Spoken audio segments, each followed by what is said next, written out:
मियां मौसम जिंदाबाद, मियां मौसम जिंदाबाद, बिहार अकबर जिंदाबाद, बिहार अकबर जिंदाबाद।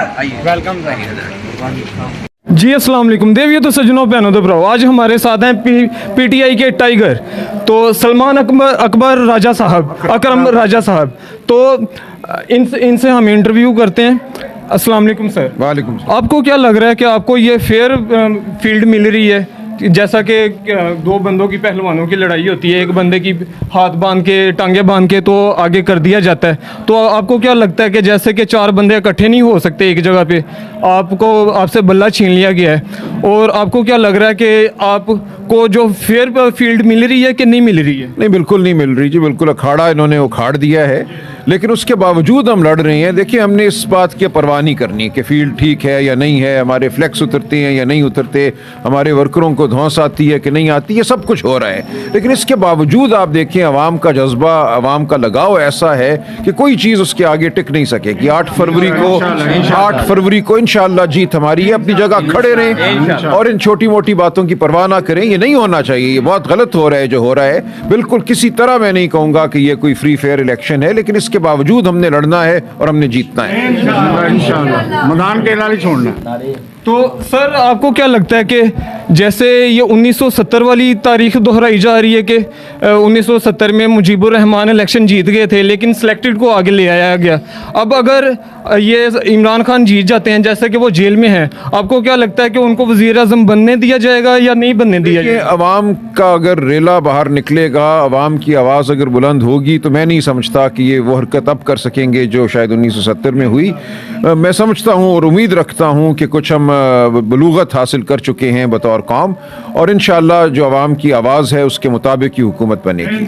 सर आप किसी तारुफ के मोहताज नहीं हैं, अब आपका बहुत बड़ा नाम है पाकिस्तान में वकला में, लेकिन वो ऐसा कौन सा लम्हा था कि आपको लगा कि आप इमरान खान के सिपाही बन जाए?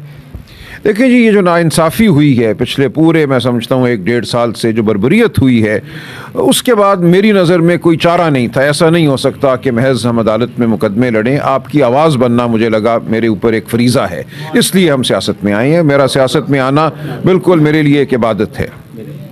सर जैसा कि अब इमरान खान को अब वोटों की ज़रूरत है और पाकिस्तान को इमरान खान की ज़रूरत है, तो आप मेरे चैनल के थ्रू आप क्या कहना चाहेंगे अपने व्यूअर्स को? मैं जी अपने दोस्तों को, अवाम को, बहनों को, भाइयों को बस एक ही इल्तिजा करूंगा कि हर खौफ को आप साइड पे रखें। 8 फरवरी को आप बाहर निकलें, बड़ी तादाद में वोट डालें। अगर हमारा टर्न आउट 60-65% हो गया तो दुनिया की कोई ताकत हमारा रास्ता नहीं रोक सकेगी। इंशाल्लाह। जिंदाबाद, जिंदाबाद। सर आपके भाई साहब जो है वो अभी तक जेल में हैं या पुलिस की हिरासत में, आप उनके बारे में क्या कहना चाहेंगे? मैं उनके बारे में यही कहना चाहूँगा कि उनको तकरीबन 9 माह हो गए हैं जेल में, लेकिन उन्होंने हौसला नहीं छोड़ा, ना हमने हिम्मत हारी है। इंशाल्लाह इलेक्शन लड़ेंगे। उनकी जगह पे मैं हूँ, इस टाइम बाहर कैंपेन कर रहा हूँ। इंशाल्लाह आप भी दुआ कीजिए, अल्लाह हमें हिम्मत दे, अल्लाह उनको भी इस्तकामत दे। यह हमारी भी खुश नसीबी है कि जो खान साहब ने हमें इसके बावजूद हमें मुंतखब किया और हमें टिकट दिया, हम उनके मशकूर हैं। और जिस तरह कि आप सब जानते हैं कि मेरे वालिद साहब भी पिछले कितने मियाँ मोहम्मद उस्मान साहब पिछले 40 साल इस इलाके की खिदमत उन्होंने की है। इंशाल्लाह फिर मेरे बड़े भाई मियाँ अकरम उस्मान साहब आए, उन्होंने भी की। फिर इंशाल्लाह अब हम भी करेंगे और वैसे ही खिदमत करेंगे जैसे कि पहले हमने की। मैं अपने व्यूवर्स को बता दूं, एक दफ़ा ऐसा हुआ था कि आबादी में बुलडोज़र आ गए थे आबादी को गिराने के लिए, तो मियाँ उस्मान साहब ने हमारी हेल्प की थी। ये उनके फर्जंद हैं, ये उनके बेटे हैं मियाँ उस्मान साहब के, जिन्होंने इस आबादी को बचाया था। तो सर आखिरी मेरा आपसे सवाल है कि आपको क्या उम्मीद है कि इमरान खान साहब कब तक बाहर आ सकते हैं? देखिए, इमरान खान साहब इलेक्शन के बाद तो ज़रूर बाहर आएंगे, हमें उम्मीद है उससे पहले भी वो बाहर आ जाएं। उनके ऊपर जो मुकदमे बनाए गए हैं उनके खिलाफ तमाम सरासर झूठे हैं, उनमें कोई जान नहीं है।